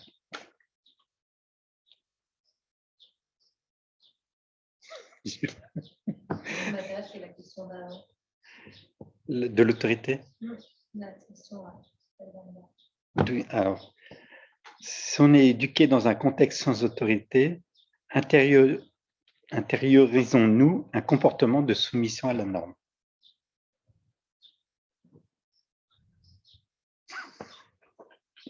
C'est le sujet. C'est difficile de penser par l'action. Est-ce qu'on connaît déjà des situations où il n'y a pas eu de politique? Parce que même dans le cas des enfants sauvages, je ne sais pas si. Ou alors, qu'est-ce que. Quand on a des enfants dans une cour de récré et qui ne se connaissent pas, est-ce que spontanément, on n'a pas des rapports d'autorité qui se avec des postures de leader. Mais à l'inverse, là où les enfants sont intéressants, je ne sais pas si vous connaissez le concept des jeux turbulents, c'est les jeux que nous, les adultes, on déteste, parce que ça nous fait peur, mais ils en ont besoin pour se développer. Vous savez, quand ils jouent aux gendarmes et aux voleurs, ils vont se taper dessus, ils vont s'attraper. Et on sait qu'un jeu turbulent, ça vient du Québec, ils sont toujours un peu en avance sur certaines choses. Un jeu turbulent, il est sain pour le développement de l'enfant à partir du moment où les rôles de dominant et de dominé s'inversent. et qui ne sont pas structurelles dans le groupe. D'accord. Il y aurait peut-être quelque chose à apprendre des enfants dans ce sens-là, où finalement, la bonne autorité, c'est celle qui sait aussi se mettre en soumission. Vous employez le mot soumission malgré tout. Hein.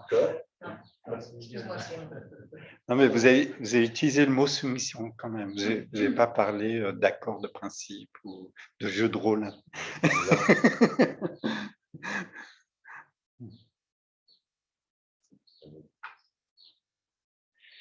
Donc, moi, alors, je réagis. Est-ce qu'on est absolument sans expérience par rapport à ça?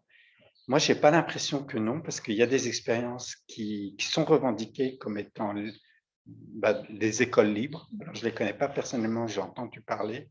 Il y a des éco-villages maintenant qui revendiquent une liberté. Alors, jusqu'à quel point, c'est ma sœur, elle vient de Auroville. Donc, à Auroville, il y a une spiritualité, on va dire, non autoritaire, on peut dire ça. Et autour de soi, il y a des parents qui sont en mal avec l'autorité. Alors, pour le coup, qu'est-ce qui fait autorité dans ces cas-là? Quelque chose fait autorité pour chacun, mais qu'est-ce que c'est? Et donc, comment on propose quelque chose de structurant, hein, qui soit une autorité, je dirais, au sens noble du terme, je ne sais pas, comme Arendt le pensait, c'est-à-dire qui ne s'impose pas, qui soit une référence, qui incarne peut-être une idée d'universalité. Enfin, voilà, je suis d'accord avec ça. Totalement pensé à Arendt. Il y avait 3 types d'autorité, je crois, chez Arendt. Il y a l'autorité administrative, qu'on vous impose dans vous avez l'autorité par la force physique. Vous avez la bonne autorité. Et elle le résume de cette façon-là, peut-être qu'elle pourra nous aider là-dessus. Elle dit que la bonne autorité, c'est celui qui a le bon acte ou la bonne parole au bon moment. Et de là découle une espèce d'autorité naturelle et qui n'a pas besoin d'être dans la domination. Ou, elle ne force pas à l'action. Voilà. Elle s'exprime pas. C'est peut-être ça. Mais du coup, l'objectif, ce n'est pas de se débarrasser de la notion d'autorité. Non, c'est précisément d'avoir un rapport structurant qui soit tellement bien compris parce qu'on voit qu'il permet la liberté. Parce que précisément, on donne des actes qui sont structurants et qui permettent, pour le coup, une réflexivité partagée. Mais, moi, on le dit comme ça facilement entre nous, mais je crois que c'est extrêmement difficile. C'est extrêmement difficile à acquérir, à intérioriser. Et c'est là où... c'est là où, pour ma part, on se rend compte qu'il y a des zones de rupture entre la pensée et les affects, entre les différents domaines disciplinaires, que ce soit la philosophie, la sociologie, on ne pense pas avec les mêmes concepts, etc. Donc,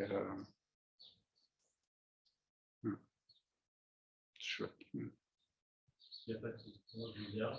Je voulais revenir un peu sur le moment où vous avez évoqué un peu une envie ou une difficulté ou un questionnement sur le fait d'accueillir la parole un peu plus librement dans les cafés philo. Ouais.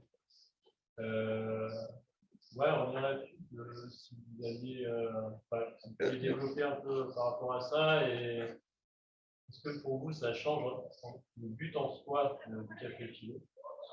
Et après, au jour, est-ce que ça change aussi la méthode, le moyen? Non, ça ne change pas le but, mais ça change une manière de faire. Donc, plus on laisse de liberté, plus la contrainte est forte sur les épaules de chacun d'en respecter les règles. Alors que si on pose les règles, ces données-là, on les accepte ou pas, on les comprend ou pas. Mais là, la liberté qui est donnée, c'est de poser soi-même une question. Et donc, c'est d'oser poser une question. Et donc, moi, c'est là où je rejoins, c'est Elisabeth, c'est ça? Vous parlez d'un rapport à l'émotion. J'aime bien qu'on se sente concerné par les questions qu'on pose. Et non pas qu'on les pose comme, je ne sais pas, sorti de son chapeau ou je ne sais d'où.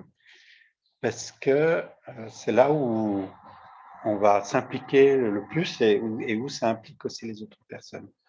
Donc, pour les participants, c'est une exigence. Il faut qu'ils assument cette exigence-là. Et il y a une difficulté plus grande parce qu'il faut dépatouiller plus à la base, c'est-à-dire immédiatement avec ce qui est donné. Et donc, c'est quand même difficile, moi je trouve, de structurer sa pensée. Alors que si on part d'un extrait de texte, on a tout de suite des éléments qui ne nous obligent pas à repartir à zéro, quoi, en fait. Mais donc, pour moi, c'est vraiment devenu une exigence, en tout cas pour l'instant, parce que je ne sais pas si c'est ici que je l'ai dit ou quand on en a un peu parlé tout à l'heure, je ne sais plus les questions que les gens se posent. Et je ne sais plus si moi-même, mes questions sont pertinentes par rapport à ce que je perçois. Et j'ai envie que les gens soient impliqués, pas seulement spectateurs. Parce que c'est presque un peu facile, quoi, d'être spectateur. Alors, quand vous dites que vous ne savez plus, vous ne pouvez plus voir les questions que les autres se posent aujourd'hui, est-ce que ça veut dire qu'avant, aujourd'hui, vous les voyez? Et comment on peut voir les questions de quelqu'un d'autre? Ça m'intéresse. Non, c'est intéressant parce que nécessairement, il y a les présupposés que j'ai par rapport aux questions que les gens se posent. Ce sont les questions, ce sont les événements du monde qui questionnent tout le monde. Donc, on va dire, avant la Covid, il y a des préoccupations générales qui nous interrogent tous. Les philosophes parlent un peu à tout le monde. Donc, on peut plus facilement faire le lien. Et aujourd'hui, ça me paraît nettement plus difficile. Et dans mon petit cursus, je sais qu'à un moment donné, j'ai un peu étudié la philosophie et je me suis rendu compte que les questions proprement philosophiques sont ou inaccessibles ou réservées qu'à ceux qui connaissent la philosophie. Et ce n'est pas le but d'un café philo. Enfin, on ne part pas avec ce présupposé. Voilà. Ok, Hélène. Ah, mince. Ça m'intéresse, ça a été dit, mais je me dis en quoi, la crise Covid, les événements, en quoi aujourd'hui vous pensez qu'il y a. Vous n'arrivez plus à avoir accès à cette préoccupation universelle, parce que moi, chez les enfants, c'est un peu ce que je leur présente quand aujourd'hui on va faire la philosophie, quand on a 6 ans, on a la chose comme ça. Aujourd'hui, en fait, je leur apprends aussi du coup, à dégager des questions philosophiques ou non, parce que sinon, c'est le harcellement. Voilà, c'est important qu'on parle, mais derrière ça, c'est quoi ta question philosophique? Sinon, le harcèlement, on peut se faire un dictionnaire. Non, mais voilà, en fait, différencier les questions de fait, les questions philosophiques. Et du coup, mais pour moi, j'espère, qu'il reste des préoccupations universelles malgré ce que les sociétés traversent actuellement. Mais du coup, en quoi, je voudrais vous préciser, si possible, en quoi vous avez vu ce glissement à ce moment-là, dans votre façon d'appréhender du coup ça et les participants. En fait, j'ai perçu un peu de questions dans votre question, c'est-à-dire, par exemple, c'est quoi harcèlement? Donc, c'est une description, ce n'est pas forcément une question philosophique, mais qu'est-ce que ça induit comme idée philosophique ou idée de l'homme derrière? Et ça, c'est une question philosophique. Et donc, si on donne la question du harcèlement, on peut dire, mais quand commence le harcèlement?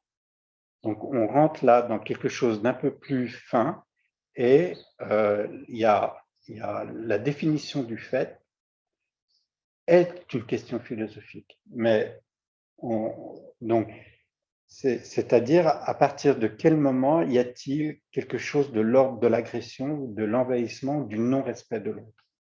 Et quelle est la question qui va se poser à l'enfant qui est soucieux de harcèlement. C'est le rapport de force, c'est la douleur, c'est l'humiliation. Et donc, il y a donc derrière la question du fait, bah, des ouvertures vers donc comment on accompagne ça. Enfin, c'est là où il y a quelque chose du dialogue qui doit être possible et permis pour arriver à la question philosophique. Alors, donc maintenant, il faut que je ressaisisse. En quoi vous avez l'impression de moins saisir les préoccupations universelles Voilà. peut-être chez les participants? Donc en quoi, alors, donc, j'imagine que vous partagez la même observation que moi. Ces questions-là ont clivé la société. C'est-à-dire que plus personne n'était d'accord sur la gestion du Covid, sur comment comprendre la guerre, sur le rapport au climat, mais c'est moins chaud, même si c'est toujours omniprésent. Et ça a tellement clivé la société qu'il y a une impossibilité à en parler. Et même s'il y a eu un effort d'en parler, enfin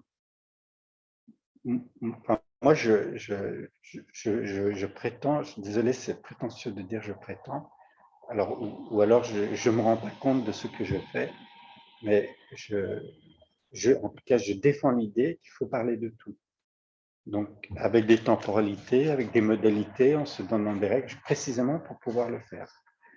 Et qu'on interdit cette possibilité quand on pose des règles qui sont trop strictes ou qu'on dit on n'est pas qualifié pour parler, vous n'êtes pas autorisé à en parler, et y compris avec des philosophes, des professeurs de philosophie, avec des personnes très averties, avec des scientifiques, on ne peut pas parler de tout. Même si on recherche à définir les choses, est-ce que vous voulez qu'on redéfinisse les choses? Et donc, je pense que là, pour moi, c'est le concept de fait social total de Marcel Mauss, c'est-à-dire c'est une situation sociale qui investit tellement les êtres humains au niveau de leurs rêves, au niveau de leur structure intérieure, au niveau des institutions, au niveau des échanges, à tous les niveaux, que la crispation du sentiment de soi est tellement forte que tout le monde ne peut pas l'aborder. Et donc, à ce moment-là, il y a une référence qui va se faire pour chacun à ce qui fait autorité pour lui. C'est un principe, c'est une idée de vérité, c'est le journal Le Monde, c'est la télé, c'est je ne sais quoi, le gouvernement, et qu'il est très difficile de concevoir que ces gens qui sont en charge de responsabilité fassent des choses qui ne correspondent pas au bien général commun. Et je crois que c'est extrêmement difficile de penser ça. Parce qu'à ce moment-là, qui est le gardien du bien commun, du bien général ou de l'idée de société? Et je crois qu'on ne sait pas nécessairement penser ça, ou c'est trop violent, je ne sais pas. Donc, moi, c'est pour ça que je sais qu'il y a un besoin de recomposer, quoi, en fait, de repenser. Oui.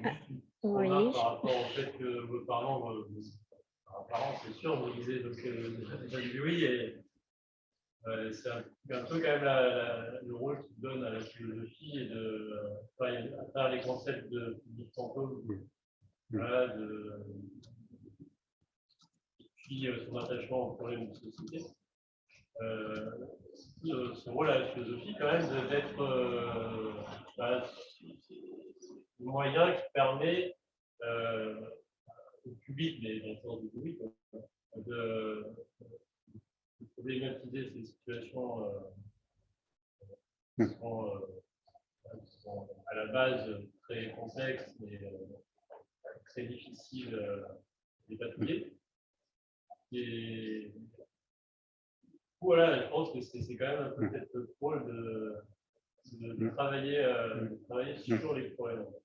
Là, bon, moi, je m'attache à ce que c'est pour les problèmes de société.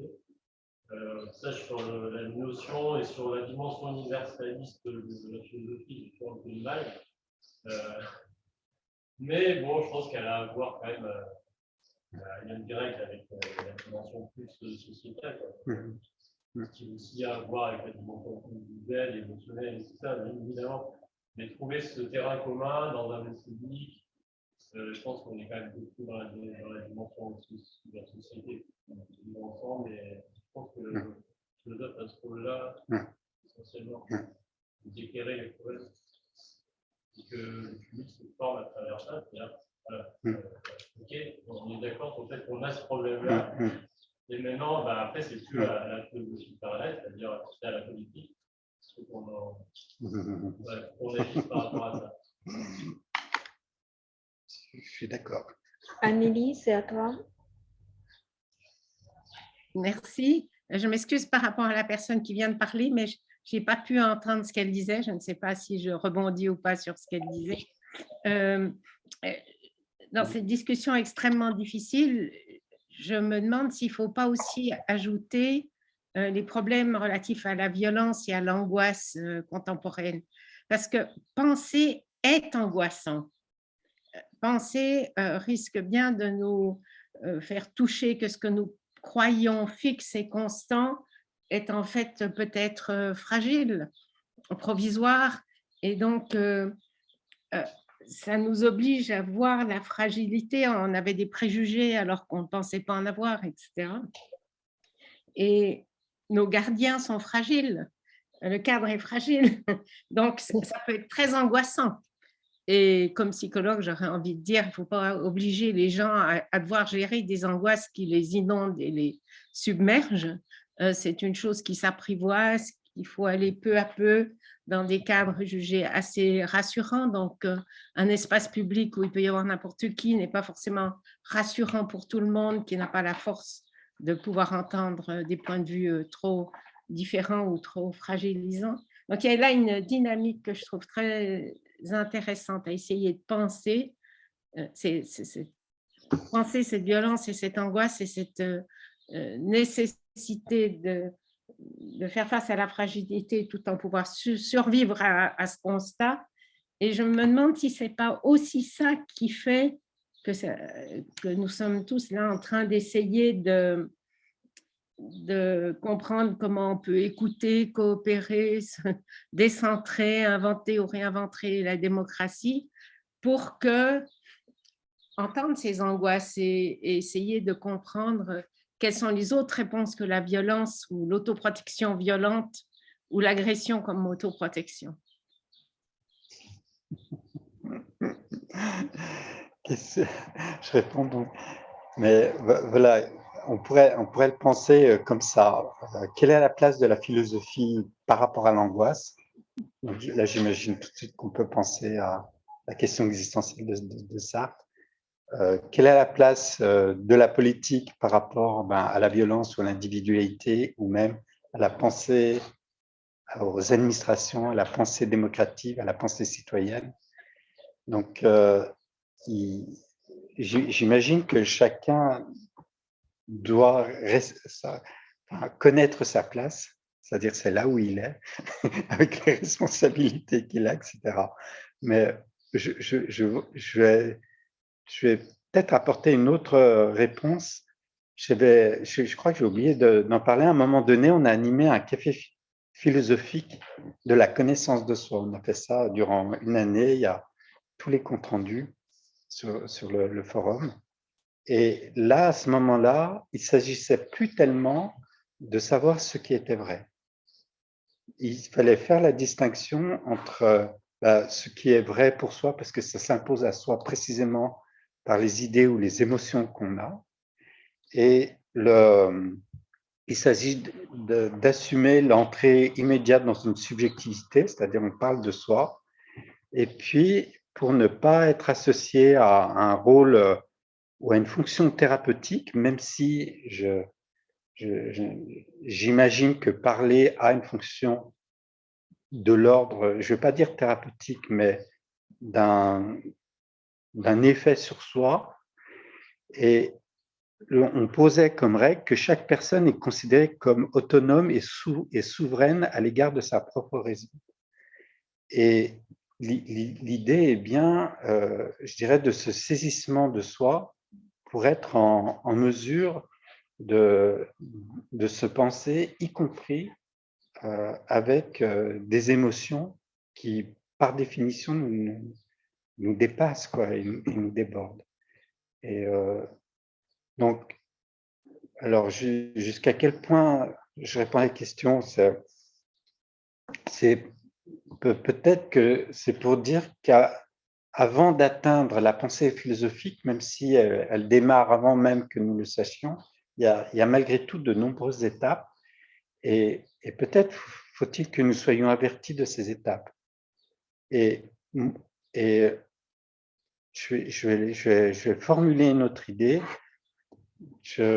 Récemment, j'ai rencontré Corinne Pelluchon, je ne sais pas si vous connaissez. Elle a écrit un livre, Éthique de la considération.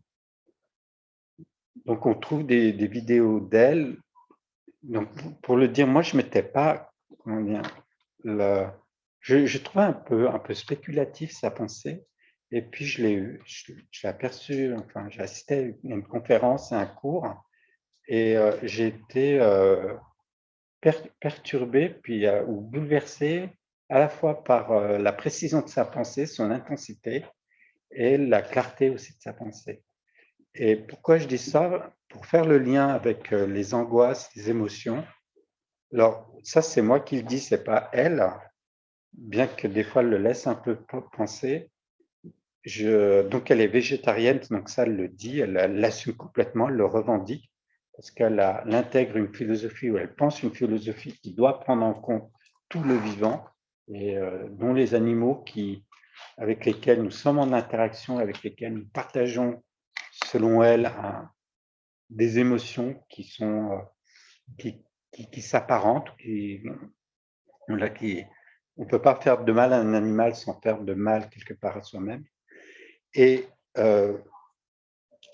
donc, ce qu'elle ne dit pas, c'est mais que je perçois, c'est qu'elle a construit une philosophie à partir, je dirais, de ces épreuves, entre guillemets, de survie. C'est quelqu'un qui a une apparence anorexique, je ne sais pas si elle l'a été, il est fort possible qu'elle l'ait été, ça j'en sais rien, mais il semble qu'elle ait tiré une pensée hyper bien structurée à partir de ça, comme si elle avait su lire à même son corps. Alors ça, c'est moi qui le dis. Hein. Donc, elle assume ça, c'est-à-dire elle assume une phénoménologie qui est proche du corps, et qui fait l'heuristique de sa pensée philosophique. C'est-à-dire, donc, alors, du lien à l'émotion par rapport à ça, ça a été une manière pour elle de la traduire, quoi, en fait. Donc, mais voilà, voilà. Enfin, pour moi, ça pose d'infinies questions. Est-ce qu'il faut être vrai, ou est-ce qu'il faut parler aux gens de telle sorte qu'ils nous entendent? Elle, sa manière d'avoir parlé m'a touché. Mais après, elle est mise en discussion par l'Académie. Je veux juste rebondir, hein, c'est pas vraiment. Déjà, le fait que vous évoquiez l'autorité, le rapport à l'autorité, ça m'a un petit peu surprise sur le moment.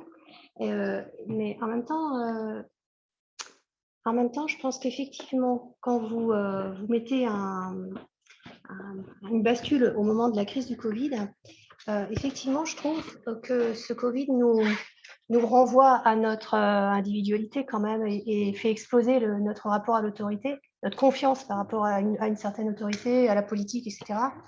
Et peut-être que les cafés philo devraient nous apporter, nous permettre, aux gens de penser par eux-mêmes, de retrouver cette autonomie et cette sérénité, quoi. Cette souveraineté même sur leur pensée. Et parce qu'on n'a pas forcément besoin, la situation est si complexe qu'on a besoin de l'intelligence de chacun. Et donc, il va falloir que chacun fasse preuve d'intelligence, quoi. Donc, et non pas soit un membre du troupeau. Donc, voilà, il y a quand même une énergie à retrouver, quoi, intellectuelle, qui passe par un rapport différent à l'autorité. C'était ce que je voulais. Je réagis rapidement, je ne sais pas s'il y a d'autres demandes de parole. Je réagis rapidement parce qu'une autre idée, justement, de pas proposer des questions, c'est de permettre qu'elles y viennent toutes, notamment de la part du jeune public, qui a besoin, qui a envie, et pour lequel il faut rester disponible. Et qui ont aujourd'hui une autre manière, je dis une autre manière, je perçois comme ça, de s'interroger, de poser des questions, qui sont parfaitement conscients de la stupidité du monde dans lequel on est. Et le mot n'est pas trop fort parce que, c'est-à-dire nous leur laissons, nous, notre génération, un monde qui est perdu et qui n'a aucun sens, c'est-à-dire un monde qui va vers des catastrophes annoncées. Et donc, il faut pouvoir les entendre et ils vont nécessairement parler à partir de leurs émotions. Donc, il faut pouvoir accueillir tout ça. Peut-être certainement le café philo ne peut pas répondre à tout, mais une diversité de café philo que chacun anime avec son talent, avec sa perception, avec ses compétences, qui sont toujours à travailler, pour moi, c'est nécessaire. Il ne faut pas que les cafés philo restent cantonnés à des vieux cons, j'allais dire, parce que je fais partie. Non, mais c'est un peu comme ça, quoi. Je veux dire. Et voilà, il faut donner ça. Voilà. Bon. Je voudrais vous poser une question. Juste avant de partir, je suis obligée de l'absenter. Est-ce que vous avez une interprétation du pourquoi les philosophes médiatiquement connus ne favorisent pas ces quelques philo? Est-ce que c'est Ils ont autre chose à faire.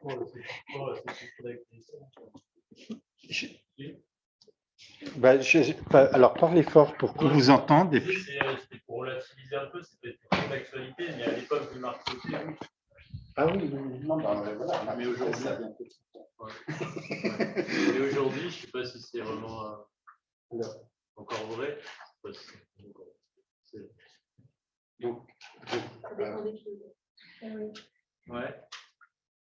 Bon. Il y en a vraiment qui s'y opposent. BHL, oui. Alors, ça bien.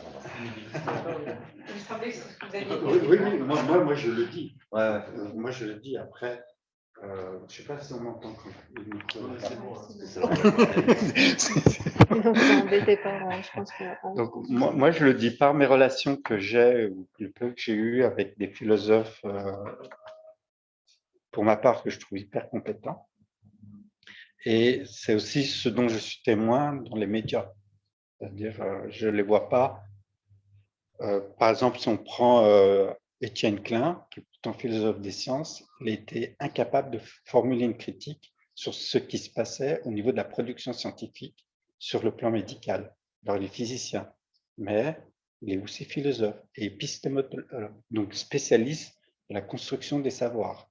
Mais incapable, c'est même pas incapable, c'est qu'il a critiqué je veux dire l'opinion publique. Alors on peut la critiquer, mais pour valoriser le conseil scientifique, qui était plus que critiquable dans sa manière de légiférer, mais de donner des avis sous secret défense, et sans les justifier, c'est-à-dire, enfin, ou en les justifiant à partir d'études qui n'étaient pas rendues publiques à la communauté scientifique. Donc, au niveau scientifique, il y a eu des aberrations abominables, quoi, en fait, qui pour moi sont interdites. Alors, donc il y a même donc Étienne Klein, je suivais régulièrement. Aujourd'hui, c'est impossible. Je veux dire, même Cynthia Fleury que j'adore, elle n'a pas critiqué le rapport aux soins alors qu'elle est spécialiste du soin. Donc il y a Barbara Stiegler, la fille de donc elle qui a pris position et qui s'en prend plein la vue, même si elle est une des plus protégées par rapport à d'autres. Donc il il y a un gros problème. Alors, comment on l'explique? Je vais avoir deux ordres de réponse. Alors, attends, j'ai le temps encore. Ouais, il nous reste 5 minutes. Il Il y reste avait 5 une minutes. question de, Ah, il y a une question. de Kai aussi. Alors, attendez voir. Hop, je cherche la truc. Même pas. Ouais, je vais le dire comme ça. Est-ce que c'est là? Ah, voilà, c'est là. Je ne sais pas si on voit bien. On a fait une fois un café philo sur la gestion de la Covid. Donc, ça, c'est à l'issue du compte-rendu. On a vu qu'il y avait un conflit entre l'éthique du soin et l'éthique de la recherche. C'est-à-dire, au début, il n'y a pas de remède, mais les médecins doivent soigner. Or, ils sont interdits de soigner. Et puis, on se dit, mais c'est normal puisqu'il n'y a pas de traitement. Et donc, il y a un rapport, il y a un conflit entre l'éthique du soin et l'éthique de la recherche. Le soin, c'est immédiat, la recherche, ça demande du temps. Donc, au début, c'est posé comme ça. Donc, en rapport avec ce conflit, on ne peut pas se prononcer. Il y a un problème avec l'éthique des médias qui ne met plus en contexte les problèmes de fait, d'actualité, mais qui sont particulièrement pendant la Covid, qui n'ont fait que la publicité de ce que le gouvernement préconisait. Et donc, de leur aveu, enfin de l'aveu de M6, ils ne voulaient pas, en rapport avec le danger soulevé, faire le jeu de l'opinion qui conteste tout et qui n'obéit à rien. Donc, ils ont fait la politique du gouvernement. Donc, il y a d'autres raisons derrière ça.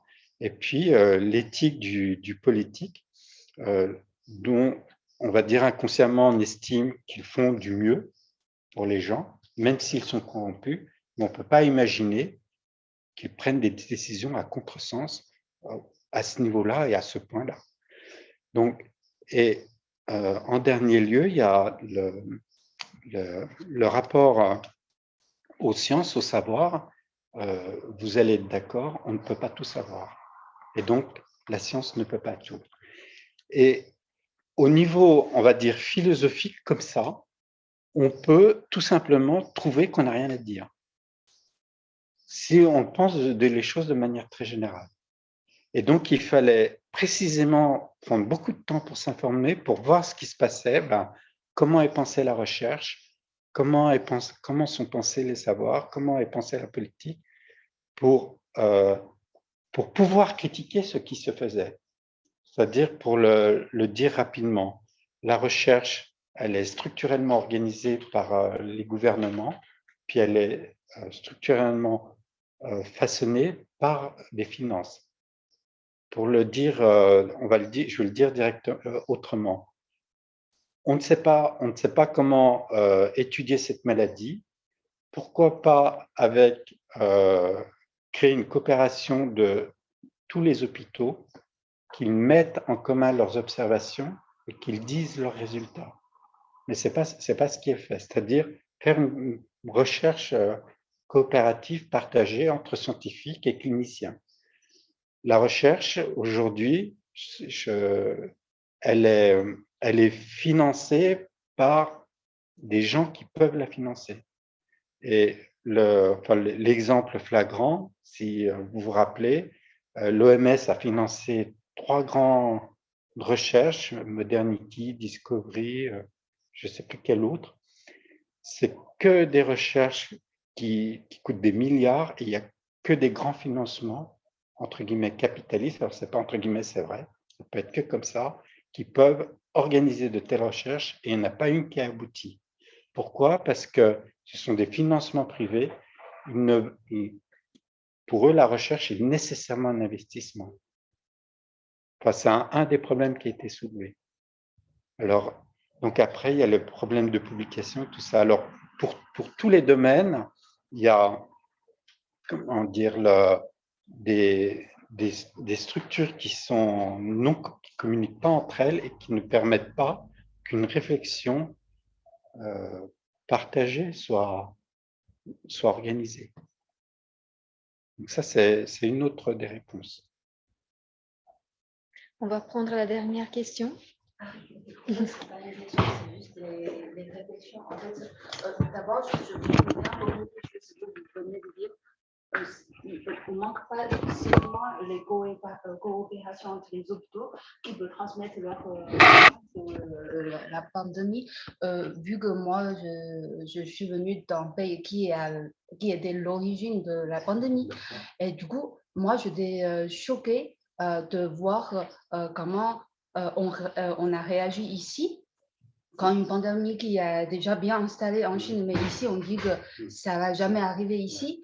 Et je vois cette arrogance des gens qui refusent même en fait, des paroles des scientifiques de mon pays ou des connaissances que les médecins qui ont déjà eues dans mon pays, mais on refuse d'accepter ça. Pour moi, c'est un eurocentrisme qui empêche en fait le partage de connaissances de manière égalitaire. Et après, en fait, ce que je pense à l'émotion et la philosophie, je me suis dit, en fait, maintenant, dans la pratique de dialogue philosophique, par exemple, Mathieu Gagnon ou Johanna, en fait, ils ont déjà évoqué, il y a plusieurs philosophes, y compris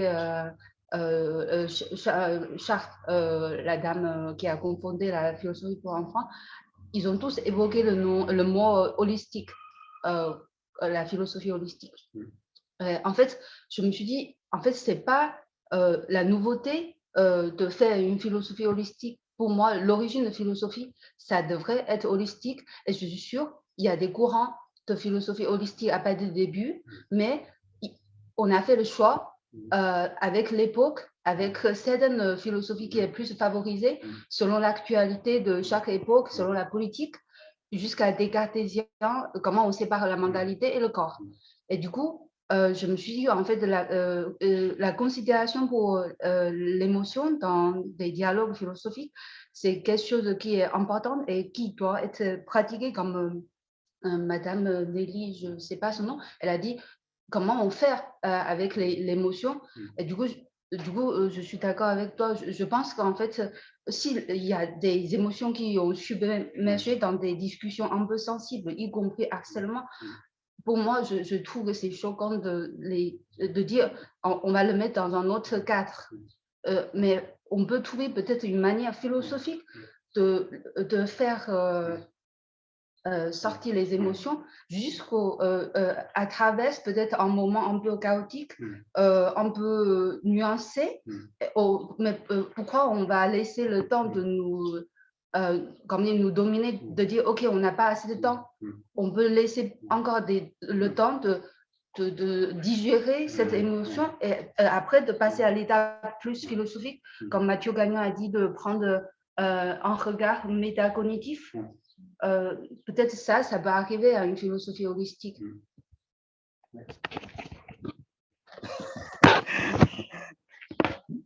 Non, enfin, je partage tout à fait votre point de vue et ce que je trouve intéressant, c'est précisément par rapport à la citation de Deleuze entre les concepts et les percepts. On a là un percept et il est d'autant plus, on le voit d'autant plus que vous provenez d'une autre culture.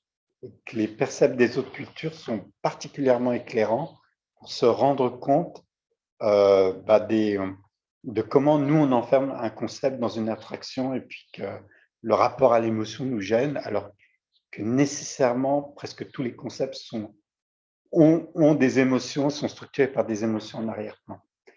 Donc, je trouve très intéressant et c'est vrai que, enfin, pour moi, on nous a trompés dès le départ parce que la pandémie, du coup, je donne cet exemple parce j'illustre parce que la pandémie était déclarée en janvier, elle est pratiquée en mars, mais la Chine les Chinois avaient déjà fait beaucoup de recherches et c'est sur elle que s'est appuyé Raoult, qui était si critiqué, que je ne revendique pas nécessairement, mais il y a un mépris je suis désolé de le dire, mais il y a un mépris comme ça pour les autres cultures et on n'est plus du tout à jour par rapport à leurs performances universitaires, leurs compétences techniques et les savoirs qu'ils produisent. On n'est plus du tout à jour.